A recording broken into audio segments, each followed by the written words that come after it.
তুমি কি জানো তোমার নামে যে বাংলাদেশের একজন ক্রিকেটার আছে তামিম ইকবাল? জানি। 70 টাকা দিয়ে কিনছে, 50 টাকা দিয়ে বিক্রি করছে, লাভ কয় টাকা? 70 টাকা। সবাইকে সালাম আদাব নমস্কার জানাচ্ছি। আজকে রাউজান বিচিত্র পেজে আজকে আমরা একজন ভিন্ন ধর্মী একটা প্রতিবেদন নিয়ে আপনাদের সামনে হাজির হয়েছি। তো আজকে আমরা ফকিরহাট বাজারে পর্যবেক্ষণ করে একজন ছোট্ট একজন ব্যবসায়ীকে আমরা পেলাম। সে তার মানে ব্যবসায় নাকি তার মূলত উদ্দেশ্য নাকি একজন বড় হয়ে সফল ব্যবসায়ী হবে। তোমার বয়স কত বাবু তোমার? 10। তো তোমার নামটা কি? তামিম। তামিম। তোমার নামে তুমি কি জানো তোমার নামে যে বাংলাদেশের একজন ক্রিকেটার আছে তামিম ইকবাল? জানি। জানো? ও কি তোমার ফেভারিট প্লেয়ার? হ্যাঁ। আচ্ছা আচ্ছা। তো তো তুমি তুমি তো জানো তুমি ক্রিকেটার হতে চাও না? হ্যাঁ। ক্রিকেটার হতে চাও? হ্যাঁ। তো তুমি সফল হতে যাও। ঠিক আছে। ক্লাসে পড়ে এমনি। তুমি তুমি কোন ক্লাসে পড়ো? 4 ক্লাস 4-এ পড়ো। আচ্ছা। তো তুমি এত অল্প বয়সে তুমি ব্যবসা কি জন্য করতেছো এত অল্প বয়সে? এমনা করতেছে। এমনি করতেছো যে? তো তুমি তোমার বয়স কত বছর তোমার? 10। তুমি 10 বছর ধরে তুমি ব্যবসা করতেছো। তুমি বেচাকেনি কেমন হয়েছে? তো আজকে তোমার বেচা কেনা কেমন হয়েছে তোমার? ভালো হয়েছে। ভালো হয়েছে।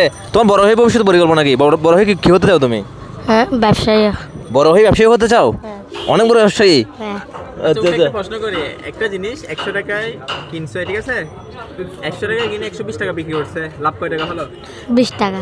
আচ্ছা আচ্ছা, মানে 100 টাকায় কিনে যদি 120 টাকা বিক্রি করো তাহলে 20 টাকা লাভ হয়েছে, এটা বলতে চাচ্ছো? আচ্ছা, একটা হ্যাঁ। জিনিস করি, হ্যাঁ, 70 টাকা দিয়ে কিনছে, 50 টাকা দিয়ে বিক্রি করছে, লাভ কয় টাকা? 70 টাকা দিয়ে কিনছে, 70 টাকা দিয়ে কিনছে, 50 টাকা দিয়ে বিক্রি করছে, লাভ কয় টাকা? লাভ তো নাই, লস। লাভ হয় না? লস হয়েছে। ও তো সফল ব্যবসায়ী। কোন ক্লাসে কোন ক্লাসে কর? তুমি কোন ক্লাসে পড়ো এখন? 4। ক্লাস 4-এ পড়ো যে? বুঝে গেছে তাহলে। তুমি তাহলে লাভ করতে বুঝে গেছো এখন এত অল্প বয়সে? এই ব্যবসাটা কার? প্রধানত এই ব্যবসাটা কার? আমার আব্বুর। তোমার আব্বুর। আচ্ছা, তোমার আব্বু এখন ছোট করে ব্যবসা করতে, তুমি বড় ব্যবসা করতে চাও, এটাই তো? আচ্ছা ঠিক আছে, তোমাকে ধন্যবাদ। ভিডিওটি করার মূল উদ্দেশ্য হচ্ছে একটাই, সে একটা ছোট্ট একটা শিশু বা তার 10 বছর মাত্র বয়স, সে 10 বছর বয়সে ব্যবসায়ের লাভ ক্ষতি জিনিসটা বুঝে গেছে। তো তার মধ্যে এটা প্রতীয়মান হয়েছে যে তার মধ্যে ভবিষ্যতে বড় একজন উদ্যোক্তা হওয়ার একটা প্রবল ইচ্ছা এবং তার মানে সেই প্রতিভাটা তার মধ্যে বিকশিত হচ্ছে। অনেক সাহসী। আরও দেখা যাচ্ছে ও অনেক সাহসী।